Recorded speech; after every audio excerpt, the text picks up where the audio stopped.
It was supposed to be a simple evening. Sophia Martinez had just picked up 3-year-old Emma from her grandmother's house in suburban Cleveland, Ohio. The November rain came down in sheets, turning the streets into rivers of reflected streetlights. Sophia drove carefully, hands at 10 and 2, windshield wipers working overtime against the downpour. In the backseat, Emma was in her own world, completely unbothered by the storm. Strapped securely in her car seat, the little girl with curly brown hair and her mother's bright eyes was singing at the top of her lungs. "Twinkle, twinkle, little star, how I wonder what you are." Her voice was pure and joyful, slightly off-key in that adorable way only toddlers can manage. She clutched her favorite stuffed rabbit, Mr. Hoppy, bouncing him along to the rhythm of her song. "You're quite the singer tonight," Sophia called back, smiling at her daughter in the mirror. Emma grinned, showing the gap where she'd recently lost her first tooth. She'd been talking nonstop since she was 18 months old, an endless fountain of questions, songs, stories, and observations about everything from clouds to ants to why dogs couldn't talk like people. Sophia slowed as she approached the intersection of Maple Street and Highland Avenue. The light was green. She glanced both ways, a habit her father had drilled into her since driver's education.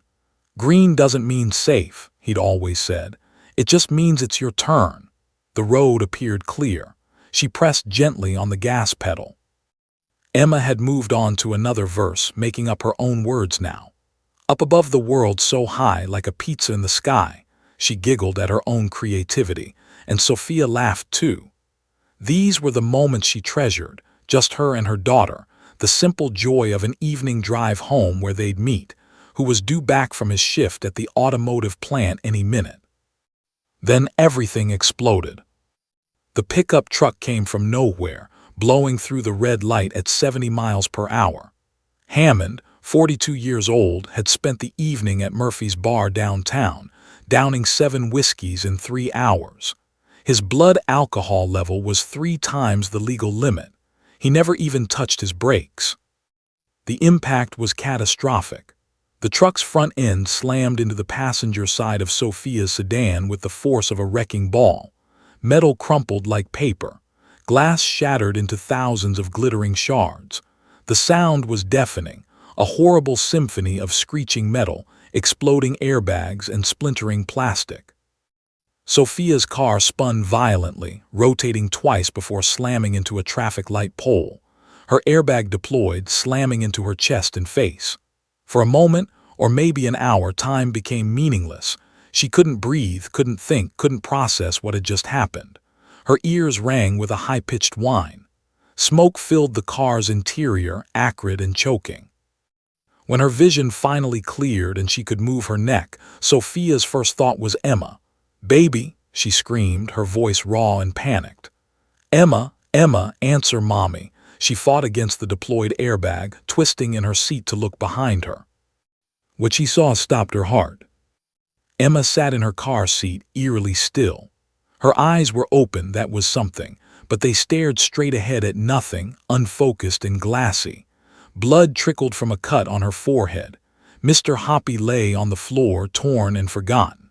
But the worst part, the part that would haunt Sophia forever, was the silence.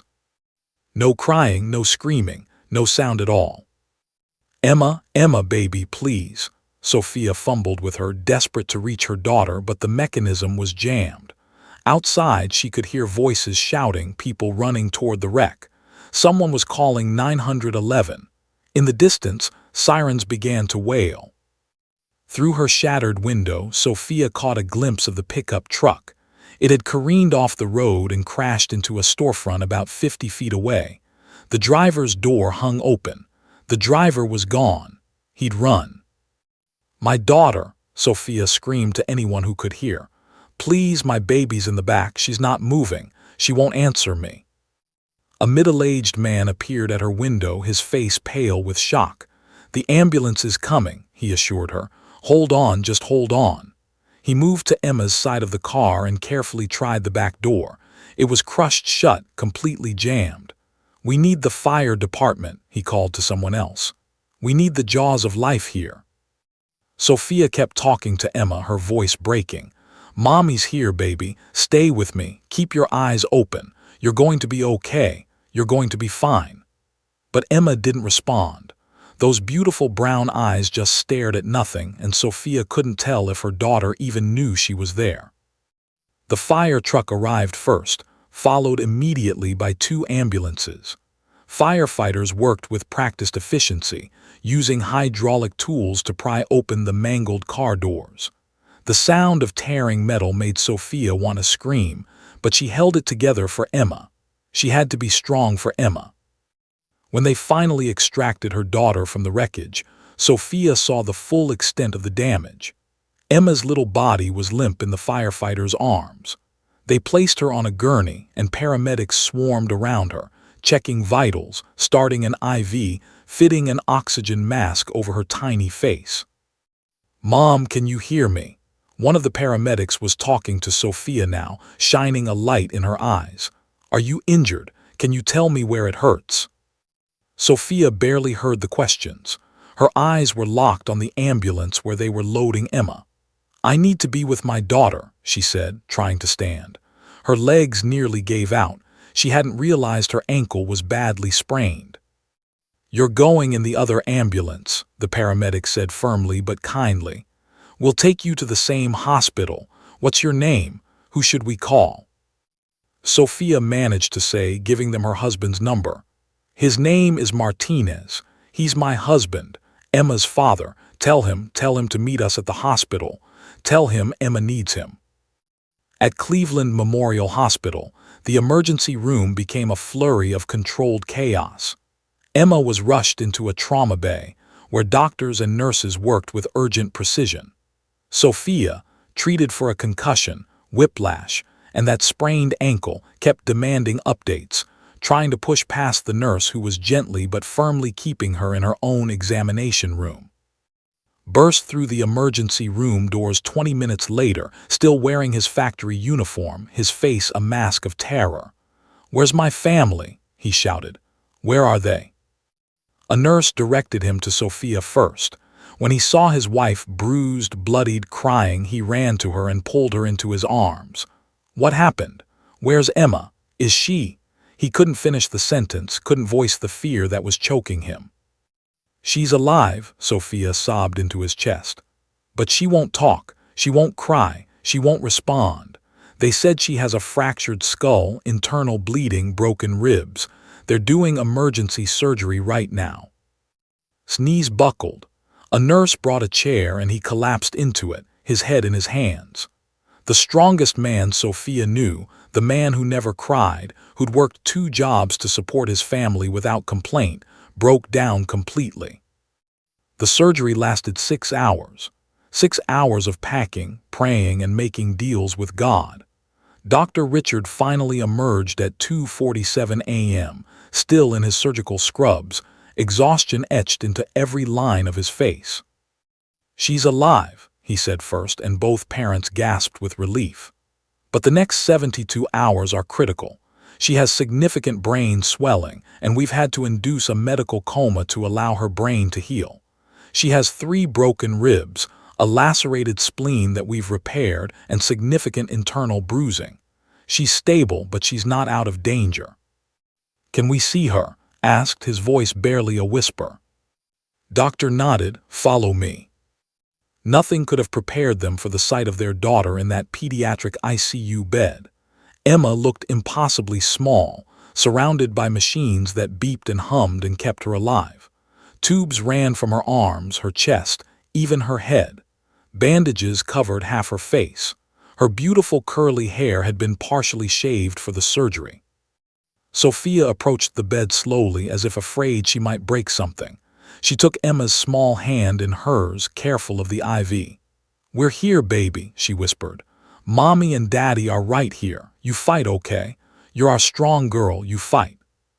Stood on the other side, tears streaming down his face as he stroked his daughter's remaining curls. "We love you so much, so much." A nurse informed them that the police were looking for the driver who'd fled the scene. Witnesses had provided a description and a partial license plate. "They'll find him," she assured them. but Sophia and didn't care about the driver right now. All that mattered was the little girl lying in that hospital bed, fighting for her life. The little girl who, just hours ago, had been singing about stars and pizza, talking about everything and nothing, filling their world with joy and noise and light. Now there was only silence.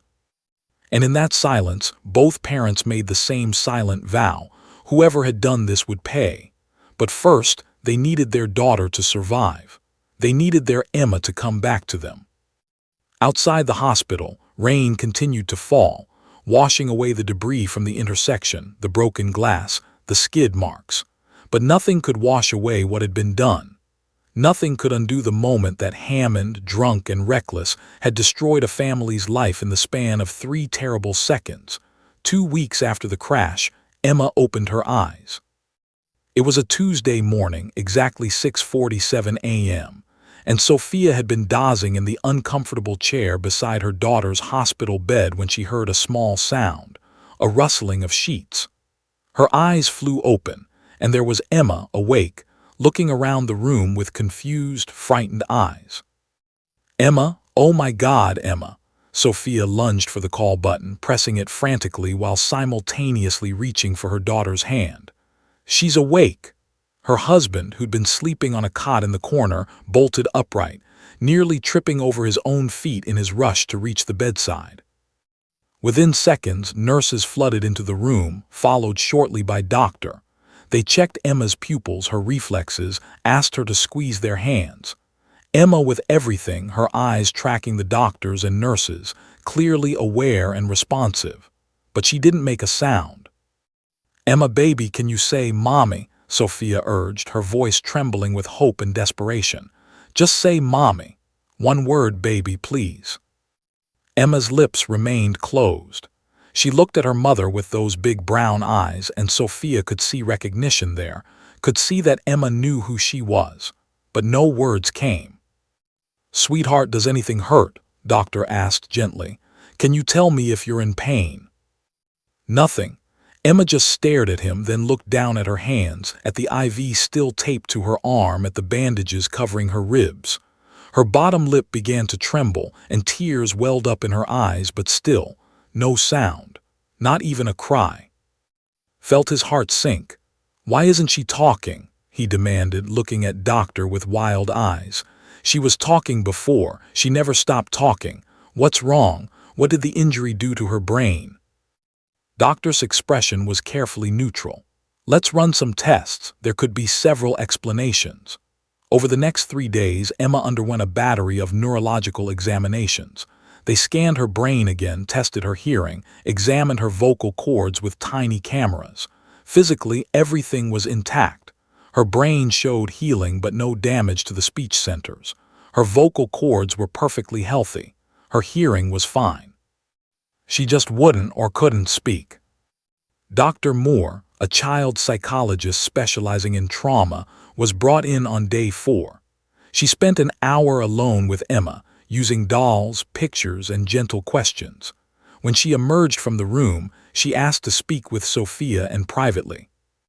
"Your daughter is experiencing what we call selective mutism," Dr. Moore explained in the small consultation room. She was a woman in her 50s with kind eyes and a gentle demeanor. "It's a psychological response to severe trauma. Emma's mind is essentially protecting her from reliving the terror of the accident. Speaking, making any sound, has become associated with that trauma in her brain." "But she could hear the crash," Sophia said, confused. "How does not speaking protect her?" "Trauma doesn't follow logic," Dr. Moore said softly. "Think about it. What was Emma doing right before the impact?" Sophia's face crumpled. She was singing. She was singing "Twinkle, Twinkle, Little Star." Exactly. In her mind, her voice, her sound might be connected to that moment. This is her brain's way of shutting down that pathway. It's not conscious. She's not choosing to be silent. She literally cannot speak right now. Slammed his fist on the table, making both women jump. "So what do we do? How do we fix this? There has to be something." "There is," Dr. Moore assured them. "But it takes time. Therapy, patience, creating safe spaces for her to rediscover her voice. Some children recover in weeks, others take months or even years, and I have to be honest with you, some never fully recover. The word never hung in the air like a death sentence. Emma was discharged from the hospital 3 days later. The physical wounds were healing, the broken ribs would mend, the cuts would scar over, the skull fracture would knit back together. But the silence came home with them. Their house, once filled with Emma's constant chatter, became a tomb. Sophia would catch herself listening for her daughter's voice, expecting to hear "Mommy, look," or "Daddy, play with me." But there was only quiet. Emma would tug on their sleeves when she wanted something, point at objects, shake or nod her head.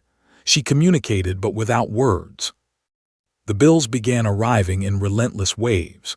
The helicopter transport to the hospital, $47,000.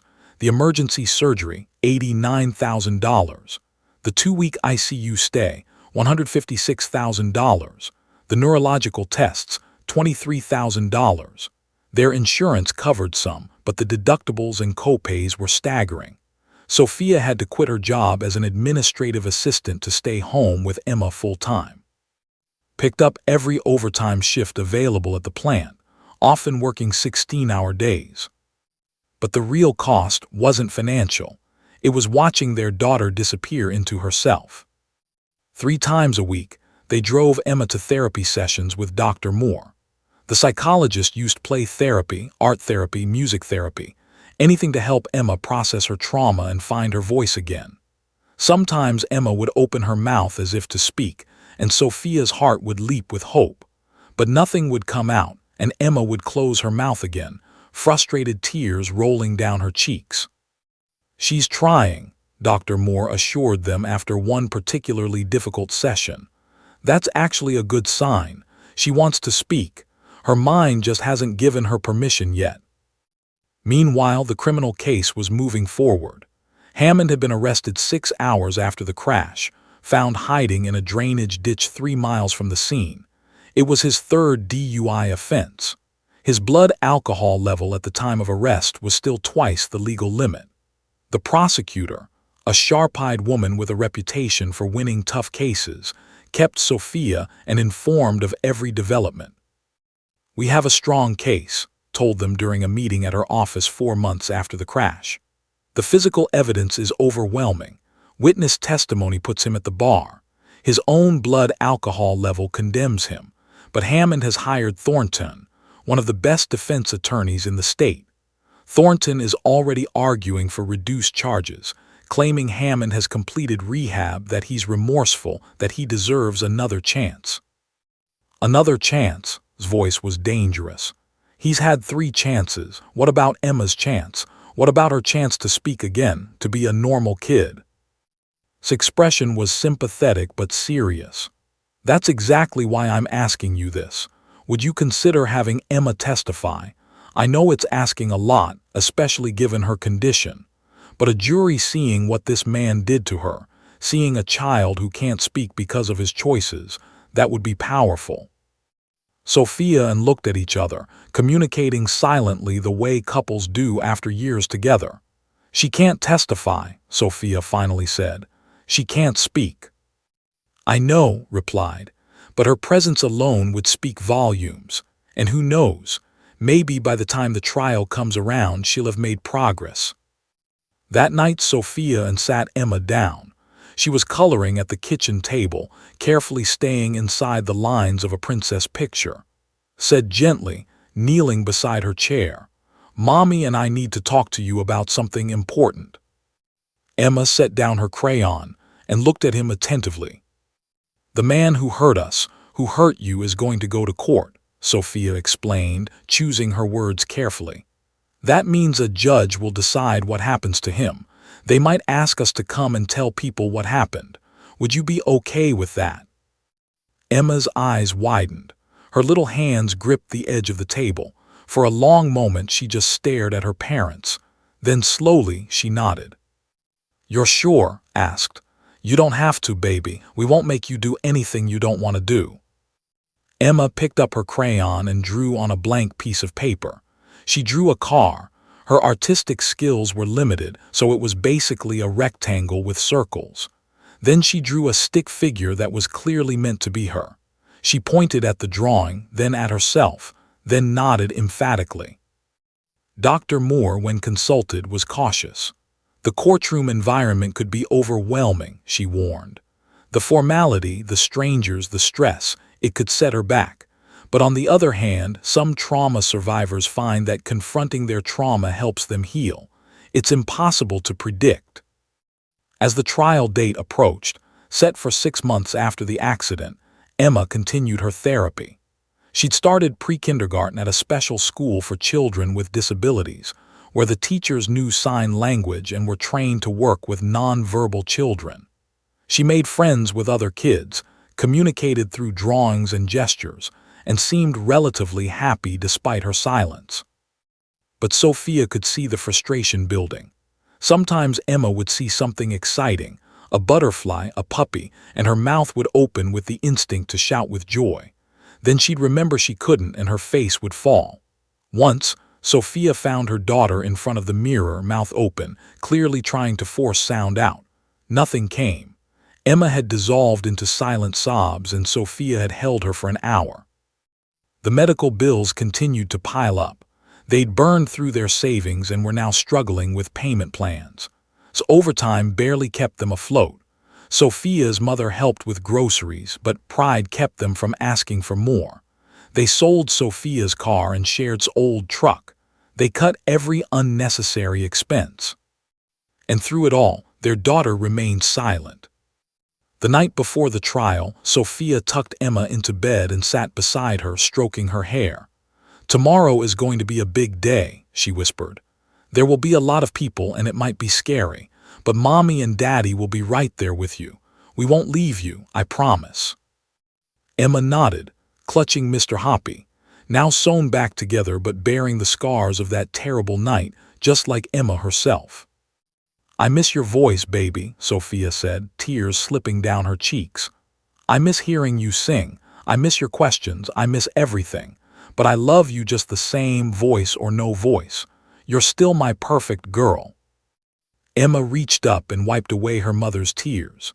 Then she placed her small hand over her own heart and then over her mother's, their special sign for "I love you." As Sophia turned out the light and closed the door, she had no way of knowing that tomorrow, in a crowded courtroom, everything would change. That silence would be broken in the most unexpected way imaginable. The morning arrived cold and gray, with clouds hanging low over Cleveland like a heavy blanket. Sophia woke at 5 a.m., her stomach in knots.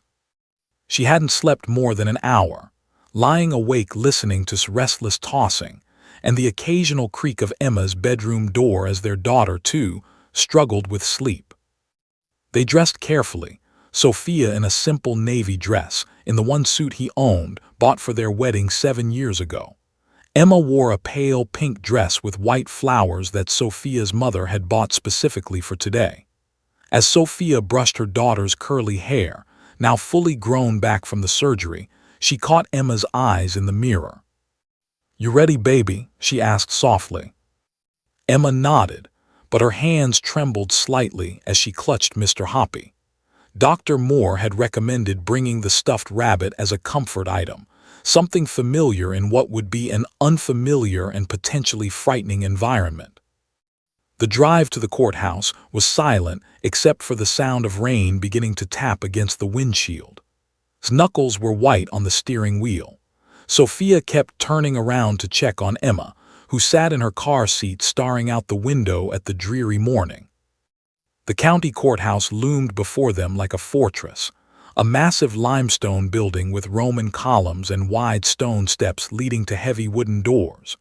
Built in 1912, it was designed to intimidate, to remind people that justice was serious business.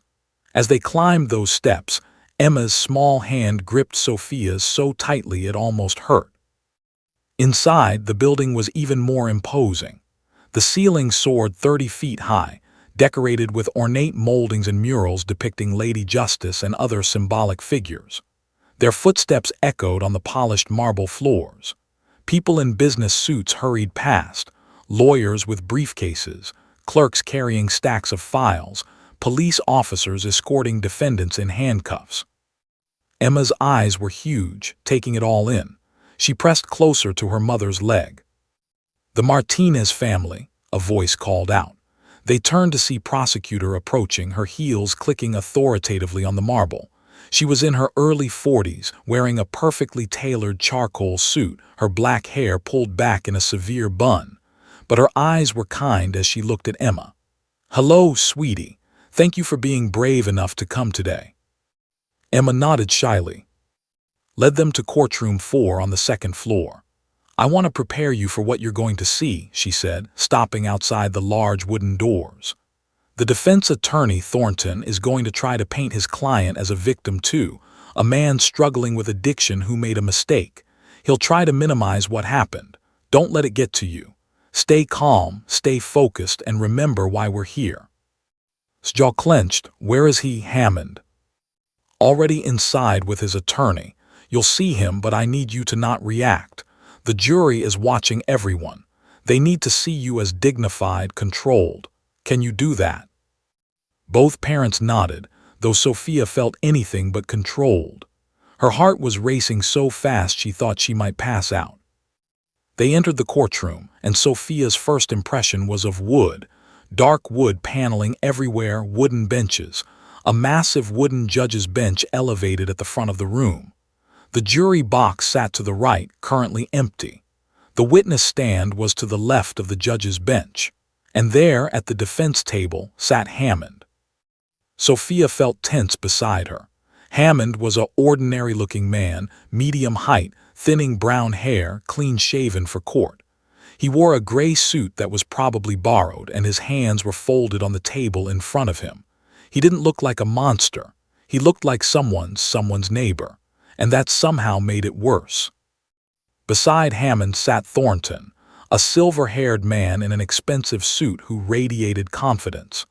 He was reviewing notes, occasionally leaning over to whisper to his client. The prosecution table was on the left side of the room, gestured for the Martinez family to sit in the front row of the gallery, directly behind her table. Emma sat between her parents, her legs dangling above the floor. She couldn't stop staring at Hammond, this man who had changed her life forever. "All rise," the bailiff, a stern-looking man in uniform, called out, the Honorable Robert presiding. Everyone stood as the judge entered through a door behind the bench. Judge was in his mid-60s, with steel-gray hair and reading glasses perched on his nose. He wore the traditional black robe and carried himself with the authority of someone who'd spent decades in the courtroom. As he sat and arranged his papers, his eyes swept the room and landed briefly on Emma. His expression softened for just a moment before returning to its professional neutrality. "Please be seated," he said, his voice deep and commanding. "We're here in the matter of the state of Ohio versus James Hammond. Is the prosecution ready?" "Yes, Your Honor," Studen replied. "Is the defense ready?" "We are, Your Honor." Thornton's voice was smooth, cultured. "Very well, let's bring in the jury." The jury filed in, 12 citizens who would decide Hammond's fate. Sophia studied their faces. A young black woman who looked like a teacher, an older white man in a flannel shirt, a middle-aged Hispanic woman, a young Asian man in business casual. They represented a cross-section of Cleveland, and they held all the power. Judge addressed them. "Ladies and of the jury, this is a criminal case involving vehicular assault, fleeing the scene of an accident, and driving under the influence resulting in serious bodily harm. You will hear evidence from both sides, and you must decide, based solely on that evidence, whether the defendant is guilty beyond a reasonable doubt." The trial began with opening statements. Stood and approached the jury box, her posture perfect, her voice clear and strong. On November 16th of last year, Hammond made a choice. He chose to drink 7 whiskeys at Murphy's Bar. He chose to get behind the wheel of his truck with a blood alcohol level 3 times the legal limit. He chose to drive 70 miles per hour through a red light in a residential area. And when his truck slammed into Sofia Martinez's car, when he heard the screaming, saw the destruction he'd caused, he made another choice. He chose to run. She paused, letting that sink in. But he couldn't run from the consequences. The little girl sitting in that car, 3-year-old Emma Martinez, suffered a fractured skull, broken ribs, internal bleeding, and psychological trauma so severe that 6 months later, she still cannot speak. Cannot speak. This case isn't about a mistake. It's about a pattern of selfish, reckless choices that destroyed a family, and it's about holding someone accountable for those choices. Sofia felt tears streaming down her face. Beside her, Emma sat very still, watching the prosecutor with wide eyes. Then it was Thornton's turn. He stood slowly, buttoning his suit jacket, and approached the jury with a sorrowful expression. "Ladies, and what happened to the Martinez family is a tragedy. There's no denying that. My client doesn't deny it.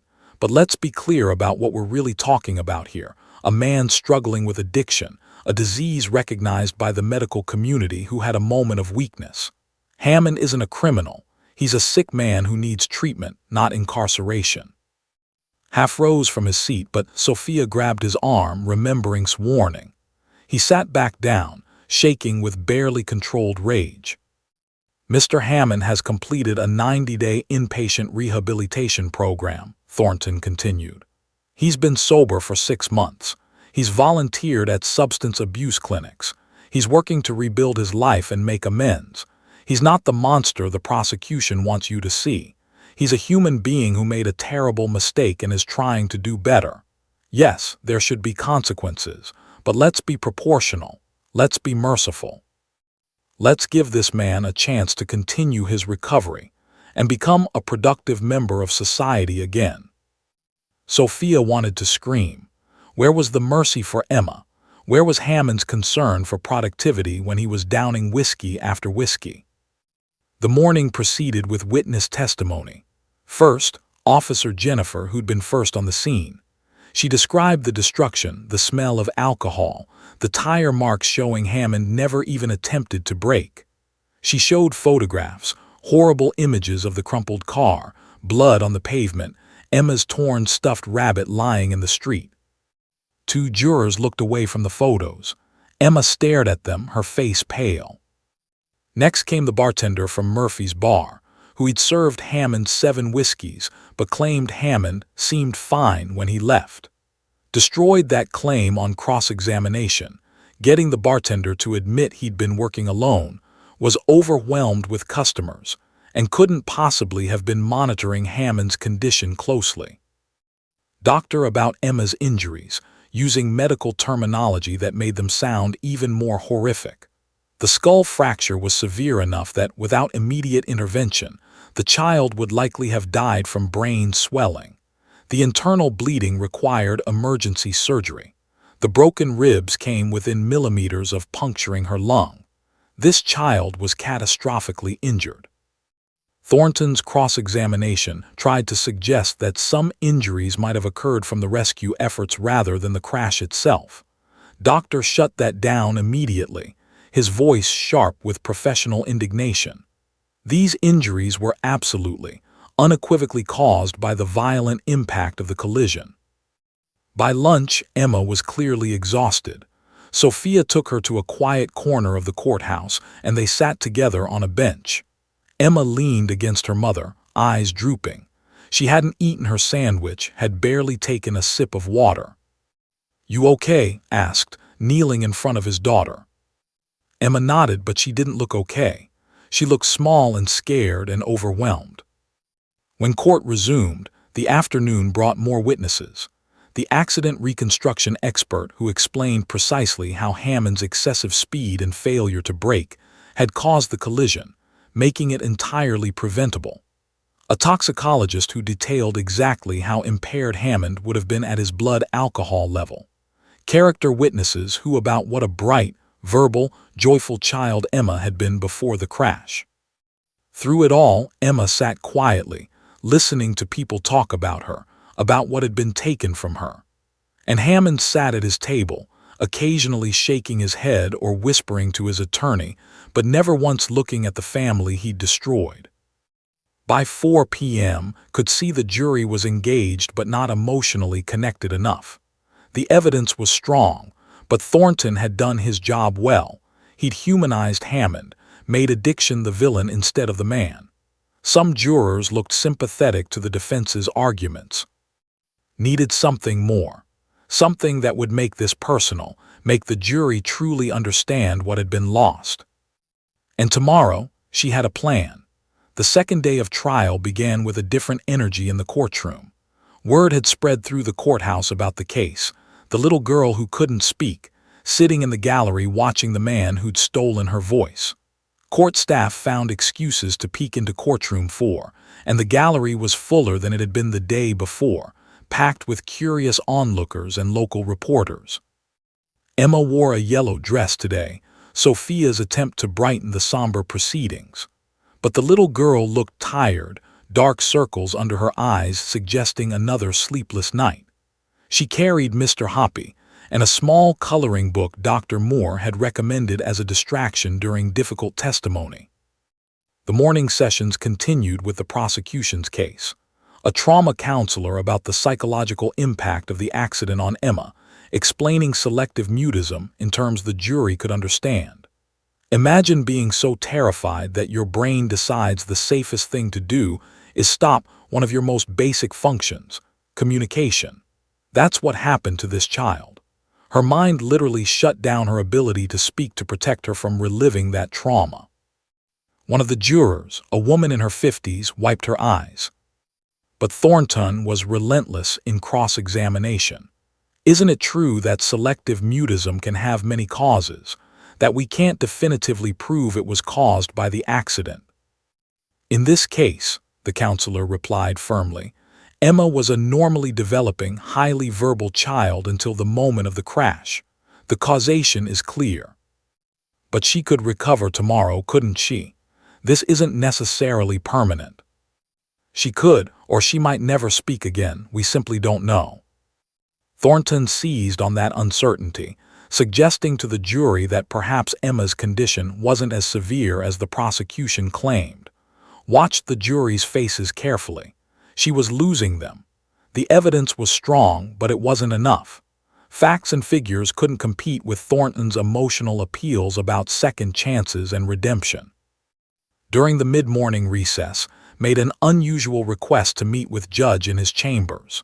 Thornton was summoned as well, looking irritated at the interruption. Your Honor, began, standing before the judge's massive oak desk. I'd like to request permission to call an additional witness this afternoon, officer of the Cleveland Police Department K-9 unit, along with his partner Rex. Thornton immediately objected. This is highly irregular. A dog, Your Honor. This is a blatant attempt at emotional manipulation. What could a K-9 unit possibly add to the facts of this case? Was ready. Officer and Rex were instrumental in tracking down Mr. Hammond after he fled the scene. Rex tracked the defendant's scent for over 3 miles through wooded terrain and located him hiding in a drainage pipe. This demonstrates the defendant's consciousness of guilt. He knew what he'd done, and he was actively trying to escape justice. The K-9's involvement is relevant to establishing intent and awareness. Judge leaned back in his leather chair, thinking. Counselor Thornton, K-9 testimony has been admitted in numerous cases. If the dog was involved in the apprehension, that's relevant evidence. But bringing the actual dog into the courtroom, Thornton sputtered. That's theater, Your Honor, pure theater designed to manipulate the jury. Perhaps, the judge acknowledged, but it's permissible theater. I'll allow it, but Ms., keep it focused on the apprehension. I won't have you parading the dog around for sympathy. Of course, Your Honor. Back in the courtroom could barely contain her satisfaction. She'd been planning this move, but hadn't been sure the judge would allow it. Officer was on standby, waiting with Rex in a room downstairs. The morning continued with financial testimony, an accountant detailing the Martinez family's medical expenses, lost wages, ongoing therapy costs. The numbers were staggering: $347,000 in medical bills, $35,000 in therapy costs so far. Sophia's lost income of $42,000 annually. So overtime barely kept them from bankruptcy. Thornton tried to argue that insurance had covered most costs, but the accountant pointed out the deductibles, co-pays, and uncovered expenses that had devastated the family's finances. They've lost their savings, taken out a second mortgage, and are currently in $89,000 of debt directly related to this accident, the accountant stated flatly. Emma sat through this testimony, coloring in her book, occasionally looking up when she heard familiar words like mommy or hospital. Sophia wondered how much she understood, how much she was processing. At 1:30 p.m., after the lunch recess, Judge announced, "The prosecution may call its next witness." Stood, and there was something different in her posture, a confidence that made everyone in the courtroom pay attention. "Your Honor, the state calls officer of the Cleveland Police Department." The courtroom doors opened, an officer entered. He was a tall man in his mid-30s, fit and professional in his crisp police uniform. But it wasn't that captured everyone's attention. It was the magnificent German shepherd walking at his side. Rex was a beautiful dog with the classic black and tan coloring of his breed. He moved with disciplined precision, his ears alert, his dark eyes intelligent and assessing. He didn't pull at the leash or act distracted. He simply walked calmly beside his handler, every inch a professional. A murmur went through the gallery. Several jurors sat up, surprised by this unexpected development. Emma, who had been coloring, looked up at the sound of paws clicking on the courtroom floor. Her reaction was immediate and visceral. She dropped her crayon. Her whole body went rigid, and her eyes locked onto Rex with an intensity that made Sophia's breath catch. "Emma," Sophia whispered, concerned. "Baby, are you okay? Are you scared of the dog?" But Emma wasn't acting scared. She was acting transfixed. She gripped the edge of the bench, leaning forward, her eyes following Rex's every movement as officer led him to the witness stand. Raised his right hand and was sworn in. Rex sat obediently at his handler's feet, calm and steady despite the unusual environment. "Officer," began, "please tell the jury about your role on the night of November 16th. "Yes, ma'am. I'm a K-9 officer with the Cleveland PD. My partner Rex and I were called to assist in locating a suspect who had fled the scene of a serious accident on Maple and Highland." "Can you describe what happened?" "We arrived at the scene around 9:45 p.m. The suspect's truck was empty, abandoned about 50 feet from the primary collision. We obtained a scent article in this case, a baseball cap left in the truck, and Rex immediately picked up the trail." As spoke, he occasionally reached down to touch Rex's head, a gesture of partnership and trust. Rex remained perfectly still, his intelligent eyes scanning the room, and those eyes landed for just a moment on Emma. The little girl gasped, audibly, though she didn't seem to realize she'd made a sound. Rex tracked the scent through a residential area, then into a wooded park, continued. The suspect was clearly trying to evade capture, taking a circuitous route, at one point walking through a creek, presumably to throw off the scent. But Rex is one of the best tracking dogs in the department. After approximately 3 miles and 45 minutes, Rex indicated he'd found the source of the scent. And where was that? The defendant was hiding in a drainage pipe, approximately 4 feet in diameter, about 20 yards off a hiking trail. He was wet, muddy, and had sustained some cuts and scratches from running through the woods. When we ordered him out, he initially refused. It wasn't until Rex barked, the only time he vocalized during the entire track, that Mr. Hammond crawled out and surrendered. Nodded. So to be clear, the defendant's actions after the accident were not those of someone who was confused or disoriented, but someone actively fleeing from law enforcement. Objection, Thornton was on his feet, calls for speculation. "I'll rephrase," said smoothly. Officer, in your professional experience, what does it indicate when a suspect flees the scene and actively tries to evade capture? It indicates consciousness of guilt. They know they've done something wrong, and they're trying to avoid the consequences. While this testimony proceeded, something remarkable was happening in the gallery. Emma had climbed down from the bench. Sophia tried to stop her, but Emma pulled away with surprising strength. She moved to the railing separating the gallery from the well of the courtroom, her small hands gripping the polished wood, her entire focus on Rex. The dog, with the awareness that made him excellent at his job, noticed the child. His ears perked forward, and his tail gave a small, gentle wag, not the excited wagging of a pet, but the controlled response of a working dog acknowledging a friendly presence. Mid-question noticed the movement and paused. Judge noticed too. Then the jury. One by one, heads turned toward the small girl in the yellow dress, standing at the railing, staring at the police dog with an expression of desperate hope. "Your Honor," said carefully, sensing something but not sure what, "may we have a brief moment?" Before the judge could respond, Emma's hands gripped the railing. Her mouth opened slightly. Sophia was moving toward her daughter, concerned, but grabbed her arm, something in his expression saying, "Wait, just wait." The courtroom held its breath. Rex, with the intuition of a dog who worked with traumatized victims, looked directly at Emma. His tail wagged again, just slightly. His expression, as much as a dog can have one, was gentle, patient, kind. Emma made a small sound, not quite a word but a vocalization, the first intentional sound she'd made in 6 months. Her parents froze.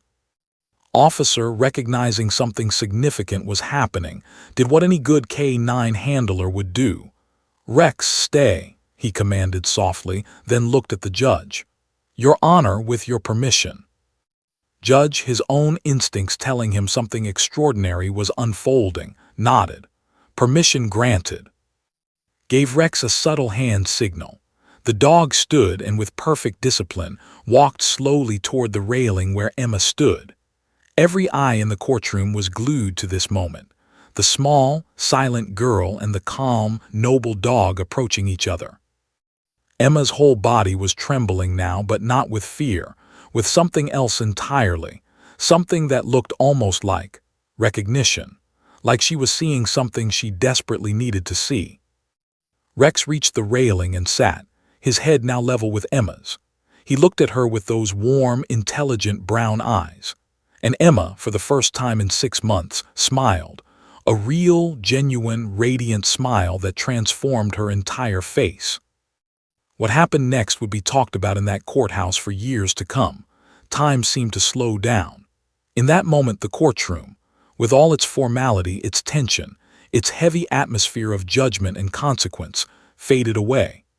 There was only a small girl in a yellow dress and a gentle dog with kind eyes, separated by a wooden railing but connected by something invisible and profound.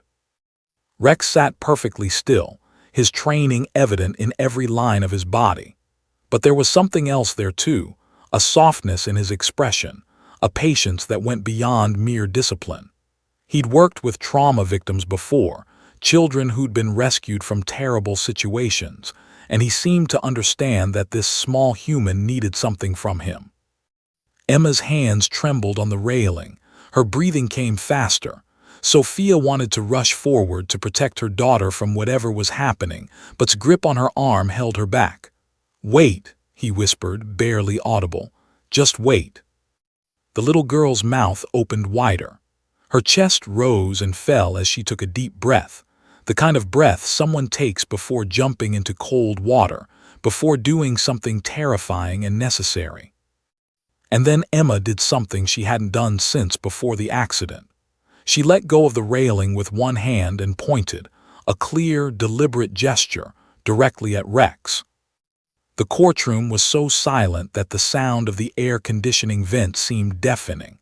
The court reporter's hands hovered over her keyboard, forgotten. Judge leaned forward in his chair, his eyes moving between the child and the dog. The jury sat frozen, 12 people collectively holding their breath. Emma's lips moved, forming shapes they'd tried to form 1,000 times in 6 months of therapy, shapes that had refused to produce sound, shapes that had betrayed her again and again. Her parents watched with expressions of desperate hope and terrified anticipation, afraid to believe, afraid not to.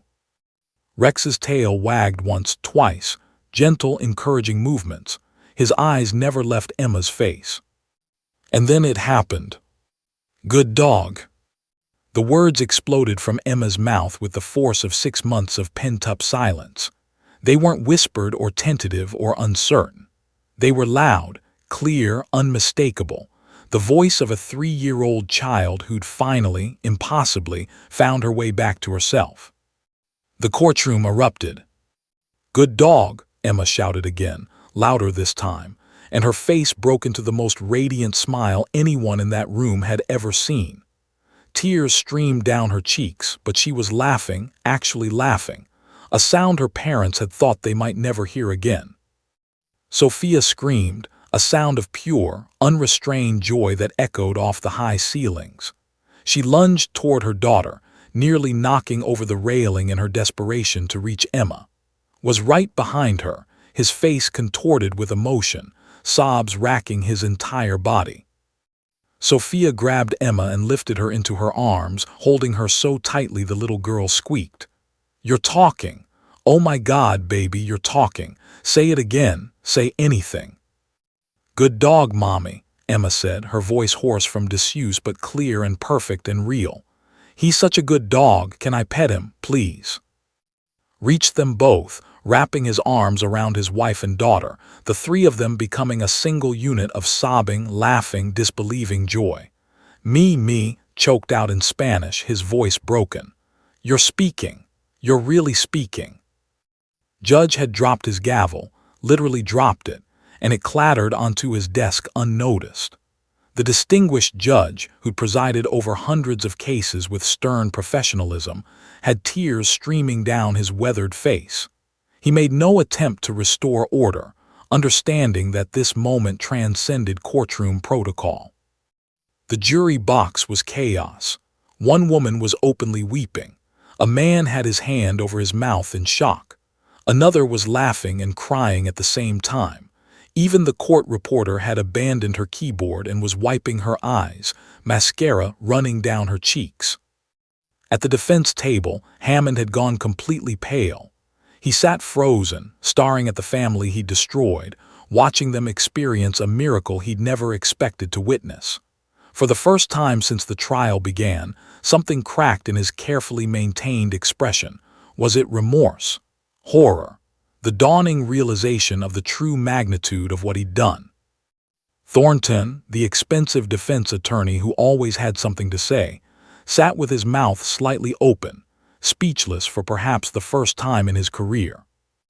Officer had dropped to one knee beside Rex, his own eyes suspiciously bright. He'd seen his partner do amazing things, find missing children, locate evidence, track dangerous criminals, but this was something else entirely. This was miraculous. Rex, for his part, seemed completely unfazed by the chaos around him. His tail wagged steadily, and when Emma wriggled out of her parents' embrace and approached him again, he waited patiently. Officer looked at the judge, who nodded through his tears. "It's okay, sweetheart," said to Emma. "You can pet him. He's a good dog, just like you said." Emma reached through the railing with both hands and buried her fingers in Rex's soft fur. The dog leaned into her touch, giving her his full attention. "You're the best dog ever," Emma told him seriously, her voice still shaky but growing stronger with each word. "Did you know I couldn't talk, but I can now. I can talk now." "What else can you say, baby?" Sophia asked, kneeling beside her daughter, unable to stop touching her, as if confirming she was real. Emma looked at her mother, then at her father, and said the words they'd been waiting 6 months to hear. "I love you, Mommy. I love you, Daddy. I missed talking so much." Made a sound like a wounded animal and pulled his daughter back into his arms, rocking her back and forth. "We missed hearing you, so much, every single day." The courtroom was still in complete disarray. People who'd been strangers minutes ago were hugging each other. The bailiff, a stern man who'd worked courtroom security for 20 years, was wiping his eyes and pretending something was in them. Even the court stenographer was struggling to compose herself enough to record what was happening. Prosecutor stood at her table, one hand pressed to her mouth, the other gripping the edge of the table for support. She'd hoped for an emotional moment, something to connect the jury to the human cost of Hammond's actions. But this was beyond anything she could have imagined. This wasn't just testimony or evidence. This was resurrection, restoration, a broken thing made whole right before their eyes. Judge finally picked up his gavel, but he didn't bang it. He simply held it, waiting for the room to calm naturally. It took nearly 5 minutes. When something resembling order finally returned, the judge's voice was rough with emotion. "Ladies and I believe we all just witnessed something extraordinary. Something I in 23 years on this bench have never seen before." He paused, composing himself. "We're going to take a recess, a long one. I think we all need a moment." But before he could officially call the recess, Emma's small voice rang out again, cutting through the residual sobs and whispers. "Can Rex stay, please? I want him to stay." Judge looked at the little girl, then at officer, then at both attorneys. "I think," he said slowly, "that we can arrange for Rex to remain present for the duration of these proceedings. Does the defense have any objection?" Thornton opened his mouth, then closed it. What could he possibly say? How could he object to the presence of the dog that had just given a traumatized child her voice back? "No objection, Your Honor," he said quietly. "Very well, we're in recess for 30 minutes. The gavel finally came down, but it was gentle, reverent almost. As the courtroom began to empty for the break, news of what had happened was already spreading. Courthouse staff crowded in the hallways, whispering. The reporters in the gallery were frantically typing on their phones, calling their editors. Within an hour, the story would be on local news. Within 2 hours, it would be national. But in Courtroom 4, none of that mattered. Emma sat on the floor with Rex, chattering to him about everything and nothing. About Mr. Hoppy, about her favorite color, pink, no, purple, no, both. About how she'd wanted to talk but couldn't, about how his eyes were kind. And Rex, the professional police K9 who tracked criminals and found evidence and done 100 dangerous jobs, sat with a small girl in a yellow dress and let her talk, his tail wagging steadily, as if he understood that this moment right here, was perhaps the most important work he'd ever done. Sophia and watched their daughter, holding hands so tightly their fingers had gone numb, both of them crying quietly, both of them understanding that their lives had just changed again, but this time for the better. The silence that had haunted their home for 6 months was finally, miraculously, blessedly broken. And it had taken just 2 words. Good dog. The 30-minute recess stretched to an hour. No one complained. The courthouse hallway outside Courtroom 4 had become a gathering place for what could only be described as witnesses to a miracle. Court staff, attorneys from other cases, even judges from other courtrooms found reasons to walk past, hopping to catch a glimpse of the little girl who'd found her voice. Inside a small conference room adjacent to the courtroom, Emma sat on the floor with Rex, who had been given permission by officer to go off duty for a few minutes. The normally disciplined police dog lay sprawled on his side while Emma petted him, her words flowing in an unstoppable torrent. "And I have a room with pink walls, and I have lots of stuffed animals, but Mr. Hoppy is my favorite. And I like macaroni and cheese, but not the orange kind, the white kind, and Mommy makes it best.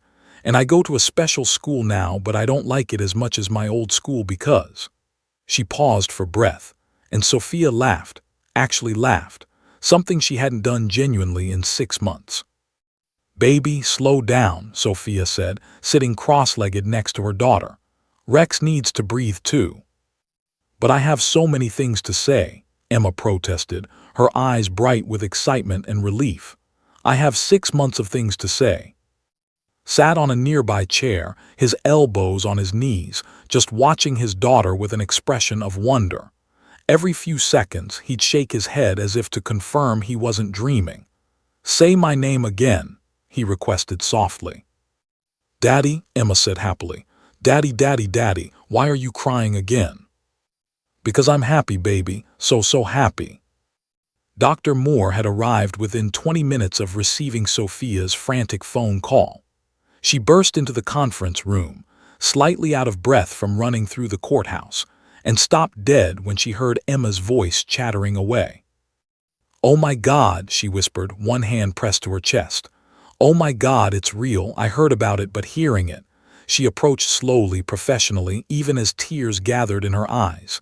"Emma, sweetheart, do you remember me?" Emma looked up from petting Rex. "Dr. Moore, I remember you. You have the office with the fish tank, and you always let me play with the puppets, and you have the nice smell like flowers." Dr. Moore knelt down, her professional composure cracking. "That's right, honey. Can you tell me what happened? Do you remember why you couldn't talk?" Emma's face grew serious, her hand stilling on Rex's fur. "I was scared," she said quietly. "After the big crash, I wanted to scream, but nothing came out, and then I just couldn't anymore. The words were stuck." She looked at Rex. "But he made them unstuck. He has nice eyes." "That he does," Dr. Moore agreed, stroking Rex's head. She looked at Sophia, and "This is unprecedented. In all my years of practice, I've never seen a breakthrough this complete, this sudden. Usually it's gradual, a whisper, then words building slowly. But this—" "It's a miracle," Sophia said firmly. "That's what it is." From a clinical perspective, something about the dog, the sense of safety, protection, the symbolic representation of justice being served, it broke through every psychological barrier Emma had built. Dr. Moore pulled out her phone. "I need to document this. Would you mind if I recorded Emma speaking, for her medical records?" "Can I talk about Rex?" Emma asked eagerly.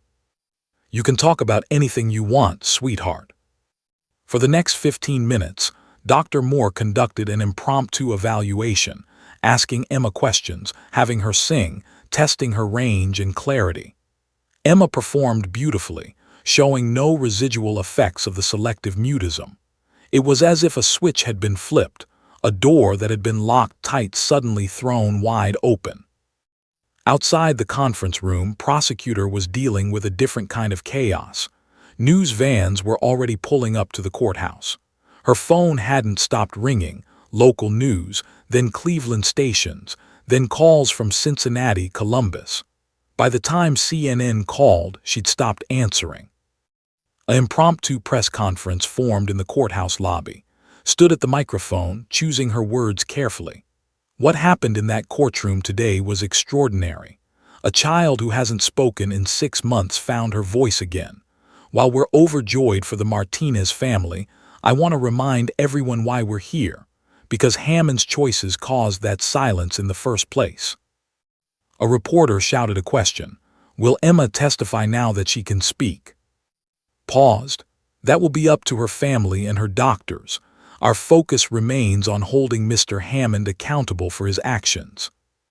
But even as she spoke, knew the trial had fundamentally changed. The jury hadn't just heard about Emma's trauma, they'd witnessed her healing.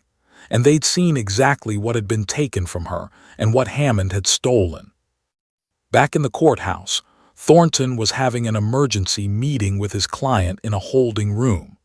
Hammond sat with his head in his hands, his confidence from the first day completely evaporated. "That child," Hammond said, his voice hollow. "I did that to her. I made her unable to speak." "Don't say anything else," Thornton warned, though his usual sharpness was muted. Even he had been affected by what he'd witnessed. "We need to discuss our options." "Options?" Hammond looked up, his eyes red. "What options? You saw what happened. The whole world is going to see what happened. I'm done." Thornton was silent because Hammond was right. Before the breakthrough, they'd had a chance: addiction defense, sympathy, rehabilitation. Now the jury had seen the true cost of Hammond's actions in the most visceral way possible. They'd seen a child trapped in silence, and they'd seen the moment she was freed. And they'd been reminded, undeniably, of who had imprisoned her in the first place. When the trial reconvened 90 minutes after the recess was called, the courtroom was packed beyond capacity. Judge had to have the bailiff remove extra people who'd crowded into the gallery, leaving standing room only. Emma sat between her parents, Rex now lying calmly on the floor beside Officer's chair near the witness stand. The dog's presence was no longer unusual. It felt necessary, right, as if he belonged there. Judge addressed the courtroom, his voice still rough with emotion. What we witnessed today was remarkable. However, we are still in the middle of a trial, and we must proceed with professionalism and respect for the legal process. Ms., you may continue. Stood, and for a moment she simply looked at the jury. She didn't need to say anything. The message was written on every face. We saw, we understand, we won't forget. Your Honor, I'd like to recall Dr. Moore to the stand.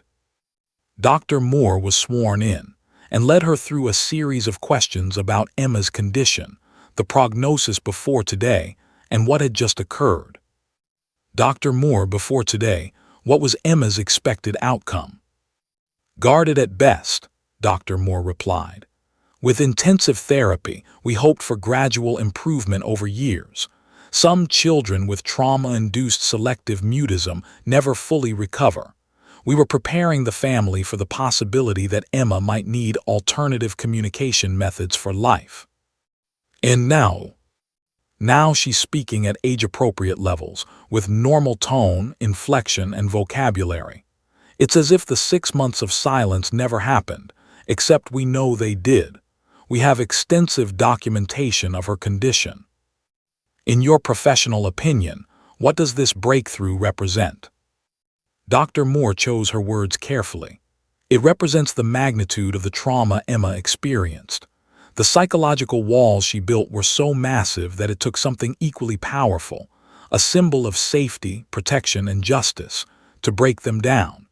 This dog, who tracked down the man who hurt her, who represents law and order and safety, gave her permission to speak again. Thornton's cross-examination was brief and half-hearted, but she's fine now, correct? She's speaking. She's speaking, yes. Whether she's fine is another question entirely. The trauma doesn't disappear because she can talk again. She'll likely need continued therapy for years to process what happened to her. As Dr. Moore stepped down, Emma suddenly spoke up from the gallery, her voice clear in the quiet courtroom. Dr. Moore, thank you for helping me. Dr. Moore stopped, turned, and smiled through fresh tears. You're welcome, sweetheart. You did the hard work. Judge, abandoning strict protocol, allowed the moment. Some things were more important than procedure. The rest of the afternoon proceeded with testimony about Hammond's previous DUI arrests, his failed attempts at rehab, the pattern of behavior that led to that night. But it all felt like formality now. The trial's emotional center had shifted irrevocably. During another brief recess, a victim advocate approached Sophia and, there's about 30 news crews outside. They all want interviews. No pressure, but if you want to share Emma's story. Sophia looked then at Emma, who was once again chattering to Rex about everything and nothing. What do you think, baby? Do you want to talk to people about what happened? Emma considered this seriously. Can Rex come? Officer, overhearing, smiled. If your parents say yes, Rex and I would be honored. And so, as the sun began to set over Cleveland, painting the courthouse steps in golden light, the Martinez family stood before a forest of cameras and microphones. Emma, holding her father's hand, with Rex sitting calmly beside her, spoke to the world. My name is Emma and I'm 3.5, she began, her voice small but steady. I couldn't talk for a really long time because I was scared, but Rex helped me not be scared anymore. He's a really, really good dog. Sophia added, we want everyone to know what drinking and driving can do. It doesn't just hurt people's bodies. It hurts their souls. It steals voices, dreams, futures. and we want anyone struggling with addiction to get help before they hurt someone the way our family was hurt. The footage would be played millions of times. Emma's clear, earnest voice. Rex sitting noble and calm beside her, a family broken and beginning to heal. And somewhere in a holding cell in the courthouse, Hammond watched the news coverage on a small TV, finally understanding, truly understanding what he had done. The third day of the trial dawned with a completely different atmosphere. The courthouse was under siege. News vans lined every available parking spot. Reporters camped on the steps, and security had to create special cordons just to get people into the building. Emma's story had gone viral overnight. Good Dog was trending on Twitter. The video of her speaking on the courthouse steps had been viewed 12 million times. Inside Courtroom 4, every seat was filled 30 minutes before proceedings were scheduled to begin. Judge had issued strict orders. No cameras in the courtroom, no disruptions, and anyone who couldn't maintain decorum would be removed immediately. Emma arrived wearing a blue dress with little dogs printed on it. Sophia's mother had found it at a department store the night before and brought it over, thinking Emma might like it. The little girl's face lit up when she saw it. "Dogs like Rex," she'd exclaimed, and that settled the matter. As the Martinez family took their seats, Emma immediately looked toward the front of the courtroom where Rex lay beside Officer. The dog's tail wagged when he saw her, and Emma waved enthusiastically. "Good morning, Rex," she called out, her voice echoing in the formal space. Several jury members smiled. One woman mouthed "Good morning" back to Emma. Hammond entered from a side door, escorted by a bailiff. He looked like he'd aged 10 years overnight. His suit was rumpled, his face haggard, his eyes hollow. When he glanced at Emma, now chattering happily to her parents, he quickly looked away as if the sight physically pained him. Thornton looked no better. The confident defense attorney who'd strutted into court on day one now carried himself with the air of a man who knew he was fighting a losing battle. He'd spent the previous evening fielding angry calls from Hammond's family, who'd seen the news coverage and were horrified by the full scope of what had done. "All rise," the bailiff commanded, and Judge entered. If possible, he looked more serious than usual, as if the weight of what they'd witnessed had settled on his shoulders overnight. "Be seated," he said, then addressed the courtroom. "Before we continue, I want to say something. What happened yesterday was extraordinary, but it doesn't change the fundamental purpose of this trial. We're here to determine guilt or innocence based on evidence and law. I remind the jury that while you may, and should, consider the impact on the victim, your verdict must be based on the facts of the case. Is that clear?" 12 heads nodded, but Judge could see in their eyes that yesterday had changed everything. How could it not? "Ms., call your next witness." Stood, and there was a confidence in her bearing that hadn't been there 2 days ago. "Your Honor, the prosecution calls Dr. Moore to continue her testimony." Dr. Moore returned to the stand and walked her through the extensive documentation of Emma's treatment. She presented therapy session notes, medical bills, psychiatric evaluations, and progress reports, or rather, the lack of progress, from the past 6 months. "Dr. Moore, can you walk the jury through a typical therapy session with Emma before yesterday?" Dr. Moore pulled out a notebook. "I'll read from my notes from a session 2 weeks ago. Emma arrived with parents, attempted play therapy using dolls to recreate accident scenario. Emma became visibly distressed, breathing accelerated but no verbal response. Tried art therapy, asked Emma to draw her feelings. She drew herself with no mouth. Attempted music therapy, Emma's favorite technique pre-trauma. She reached for instruments but couldn't bring herself to make sounds. Session ended with Emma in tears, frustrated by her inability to communicate verbally. Parents equally distressed. Sophia wiped her eyes, remembering that awful session, watching her daughter cry silent tears of frustration. "And the cost of these sessions?" asked. 3 times per week at $200 per session. That's $2,400 per month, $14,400 over 6 months. with no guarantee of success and recommendations to continue for potentially years. Presented the bills, the insurance denials for experimental treatment, the payment plans the Martinez family had struggled to maintain. Then she moved to the heart of her case.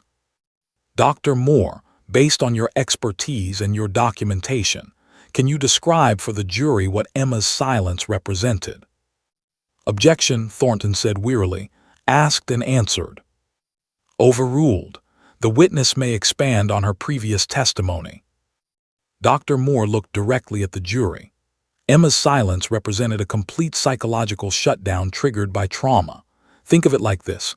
Her brain decided that speaking, making any sound, was too dangerous, too connected to the moment of terror when her world exploded. So it shut down that ability entirely. She wanted desperately to speak. Every day she tried. Every day she failed. That's not just trauma, that's torture. Self-imposed psychological torture that she couldn't escape from. The jury sat transfixed. One man was taking detailed notes. A woman in the back row had tears streaming down her face. And yesterday's breakthrough. What does that tell us about the severity of the original trauma?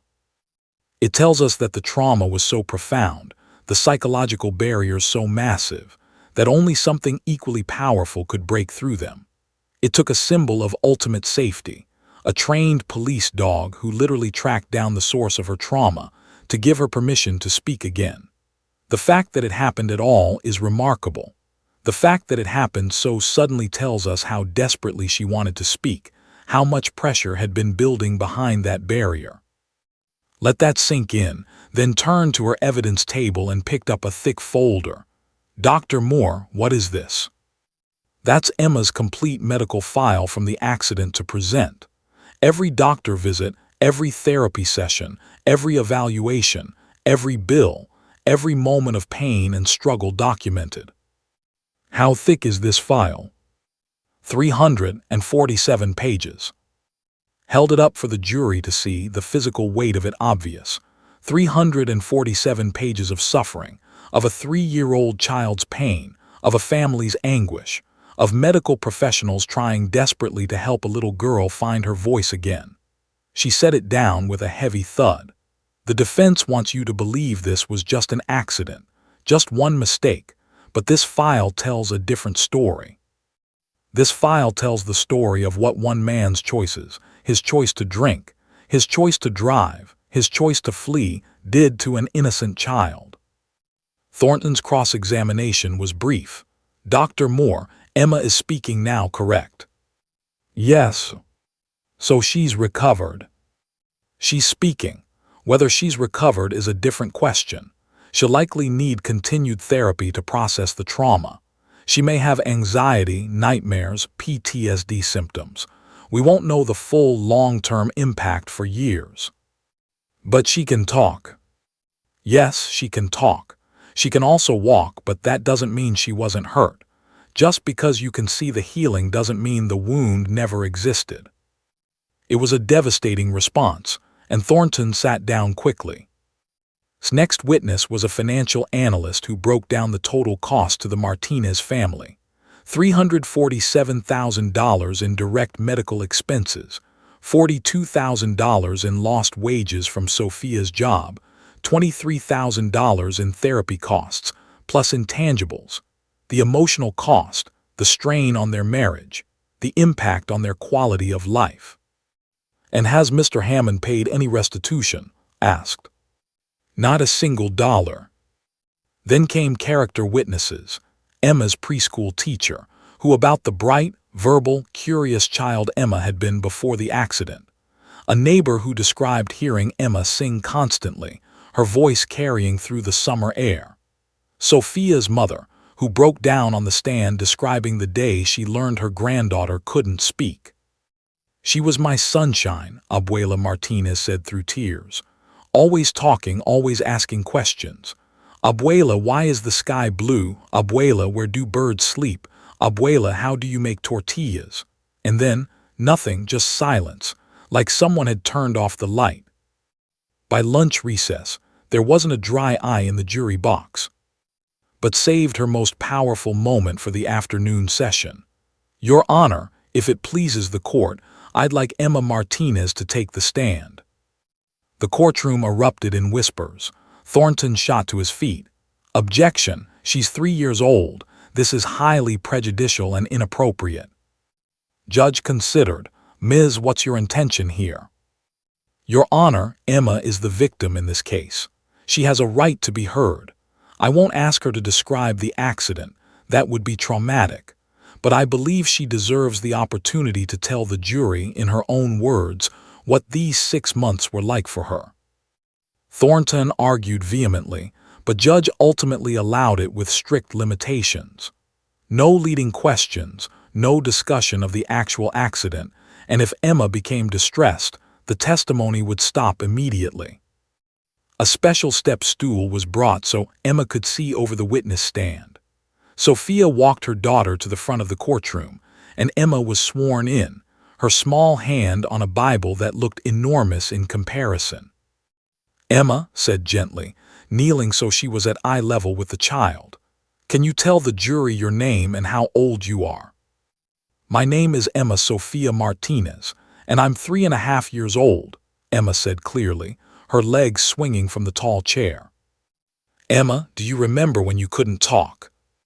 "Yes," Emma's voice got quieter, "for a really, really long time." "Can you tell us what that was like?" Emma thought about this, her face serious. "It was scary. I wanted to tell Mommy and Daddy things, but the words wouldn't come out. They were stuck in my throat like when you try to swallow something too big. And I would try and try, but nothing would happen, and then I would cry, but even crying had no sound." Several jurors were openly weeping now. "What did you want to say to them?" "I wanted to say I love you and I'm scared and it hurts and I'm sorry and please help me." Emma's own tears started flowing. "But I couldn't say anything, I was just quiet all the time, and it made me so sad." "And yesterday when you saw Rex, what happened?" Emma's face brightened immediately. "He made me feel safe. He has good eyes, like he understands. And I saw him and I wanted to tell him he was good because he is good, and suddenly the words just came out, like the stuck thing finally got unstuck." "No further questions," said softly. Thornton approached the stand but seemed reluctant to even be there. "Emma, I'm glad you can talk again," he said, and it sounded genuine. He asked her a few gentle questions, but his heart wasn't in it. How do you cross-examine a 3-year-old about her own trauma? When Emma was dismissed, she ran to her parents and Sophia scooped her up. But before leaving the witness stand area, Emma stopped and looked at Hammond. The courtroom held its breath. "Why did you run away?" she asked him, her child's voice cutting through the tense silence. "After you crashed into us, why didn't you help?" Hammond's face crumpled. "I'm sorry," he choked out, despite Thornton's frantic gesture to stay silent. "I'm so sorry." "Stop talking," Thornton hissed, but it was too late. The jury had heard. They'd seen, and they would never forget. The closing arguments took place the following morning. The courtroom was once again packed to capacity, with overflow crowds watching on monitors in adjacent rooms. Emma sat between her parents, occasionally whispering to them, still marveling at her ability to use her voice to be heard. Thornton rose first, as the defense always goes before the prosecution in closing. He approached the jury box, and for the first time in his long career, he looked uncertain. The polished, confident attorney who'd won dozens of seemingly unwinnable cases appeared diminished somehow. "Ladies and," he began, his voice lacking its usual conviction. "What happened to Emma Martinez is a tragedy. My client doesn't deny that. He'll carry the weight of what he did for the rest of his life. But I ask you to consider, is vengeance justice? Hammond is a man who struggled with addiction, a recognized medical condition. He's completed treatment. He's been sober for 7 months now. He's trying to rebuild his life." But even as Thornton spoke, his words felt hollow. How do you argue for mercy after watching a 3-year-old describe 6 months of silent suffering? How do you talk about addiction when you've seen the consequences sitting in the front row? The law allows for rehabilitation, for second chances. My client made a terrible mistake, but he's not a monster. He's a human being who deserves. Objection, Your Honor, interrupted, standing. Counsel is arguing facts, not in evidence. The defendant fled the scene and has shown no remorse until confronted with his victim in this courtroom. Sustained. Mr. Thornton, stick to the evidence. Thornton struggled through the rest of his closing, but the fire was gone.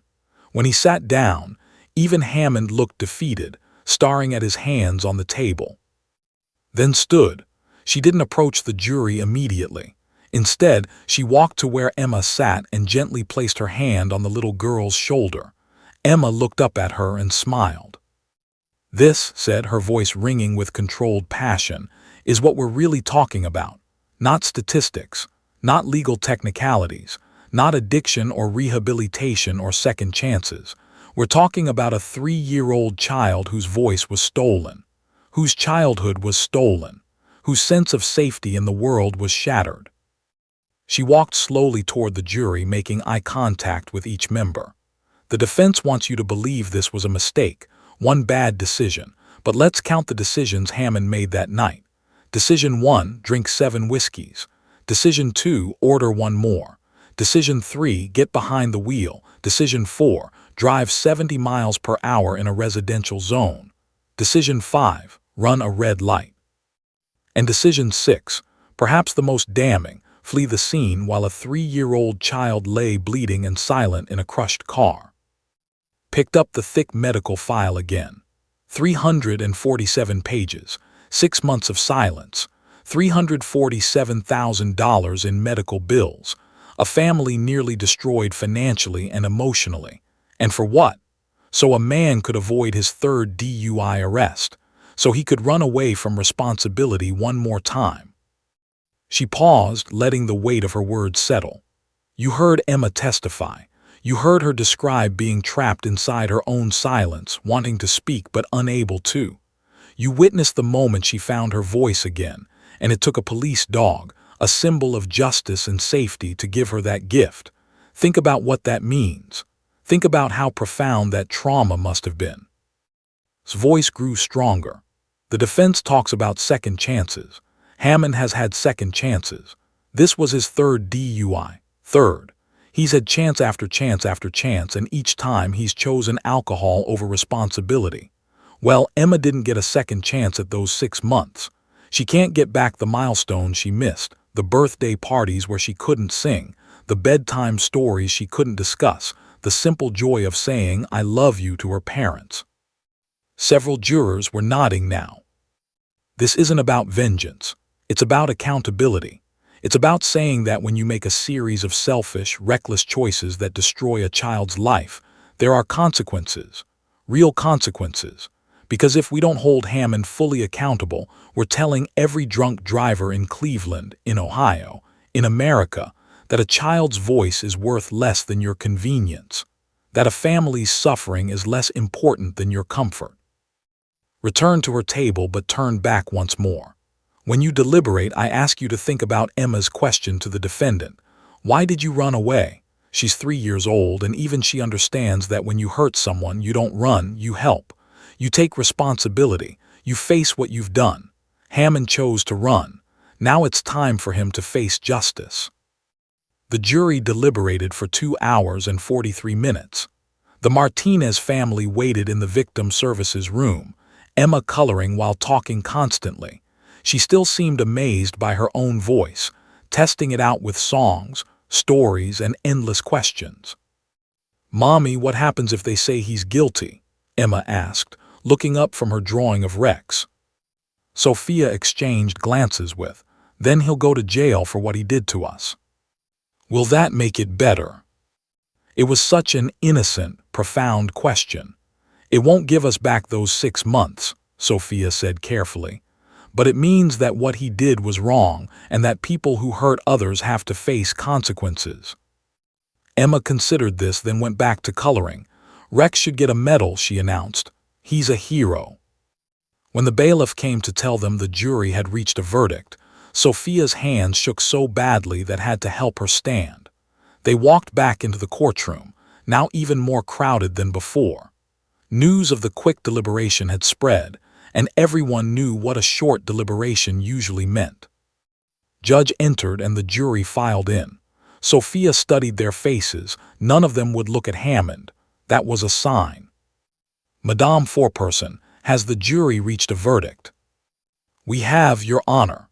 The foreperson, the middle-aged woman who'd been crying throughout Emma's testimony, stood with a paper in her hand. On the count of vehicular assault causing serious bodily harm, how do you find? Guilty. Sophia heard sharp intake of breath. Her own heart pounded so hard she thought it might burst. On the count of operating a vehicle under the influence of alcohol. Guilty. On the count of fleeing the scene of an accident with injuries. Guilty. On the count of child endangerment. Guilty. Guilty, guilty, guilty. On every single count, all 7 of them. Hammond's head dropped to the table. Thornton placed a hand on his client's shoulder, but even the lawyer looked relieved somehow, as if the verdict was the only acceptable outcome. Judge thanked the jury for their service and set sentencing for 2 weeks later. As the courtroom began to empty, Emma's voice rang out. Does this mean we won? There was a ripple of gentle laughter, and Judge, for the first time anyone could remember, smiled in court. Yes, young lady, justice won today. 2 weeks later at the sentencing hearing, Judge looked at Hammond with an expression of profound disappointment. Mr. Hammond, in 23 years on this bench, I have never seen such a clear case of devastating, preventable harm caused by one person's repeated, selfish choices. You had opportunities to get help. You had chances to change. Instead, you chose alcohol. You chose recklessness. And when faced with the consequences, you chose cowardice. He consulted his notes. The maximum sentence for your crimes is 15 years. The prosecution recommends the maximum. Your attorney argues for leniency. I've considered both arguments carefully. Hammond stood, trembling, tears streaming down his face. I sentence you to 15 years in state prison, with the possibility of parole after 10 years. Additionally, you will pay full restitution to the Martinez family in the amount of $417,847. Every dollar they've spent trying to help their daughter recover from what you did to her. Upon release, you will serve 5 years of probation and will participate in mandatory substance abuse counseling and victim impact programs. The gavel came down with finality. Outside the courthouse, the Martinez family stood once again before the cameras, this time with Officer and Rex beside them. Emma wore her dog print dress again and held a certificate. The Cleveland Police Department had made Rex an honorary hero dog, and Emma had been invited to present it. Thank you, Rex, Emma said into the microphone, standing on a small platform so she could be seen. You helped me find my voice, and now I'm going to use it to help other kids who are scared. She turned to the cameras, her face serious beyond her years. If you drink, don't drive, because you could hurt people like me, and that's really, really bad. It was a message that would be replayed on news channels for weeks, used in drunk driving awareness campaigns, and shown in drivers' education classes across the country. The Martinez family created the Emma's Voice Foundation, dedicated to helping children dealing with trauma-induced mutism and supporting families affected by drunk driving.